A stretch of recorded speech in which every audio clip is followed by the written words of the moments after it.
दसी उन्होंने पराउणा थोड़ा फेर आ गया नी जेड़ी मेरे गैर हाज़री च छौण लग पे। अज असी आए हैं जनाब चने चाट खान, मैं और मेरा दोस्त इकबाल। मशहूर चने चाट चावल चने जो कि चक सैदा की धरती में बड़े मशहूर न। हमारे भाई साथ ही मौजूद है आज हमारे साथ।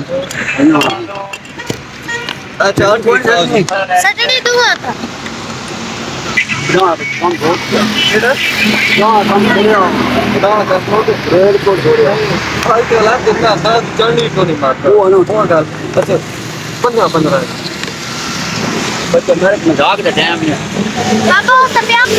चाचू इकबाल कह रहे हैं जी 20 से कम जो है वो चाट नहीं मिलती। चाचू जी 20 तो घट ना देंदे, 20 तो घट नहीं देंदे। एक साथी जत कर दिया यार, शर्म करो भाई, एक निरी शादी बना देनी है।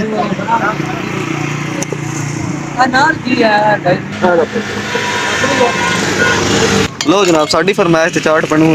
जिस भाई भी चने चाट खानी होवे आख्या चक सैदा, जिस भाई भी चाट खानी होवे चौक याद रख ले देवता जनाब रेडी लगी हो। जिस भाई चाट खानी होवे आ जावे। चने चाट है, चाट नहीं। मिसाला लाख लून मरचा लाख है।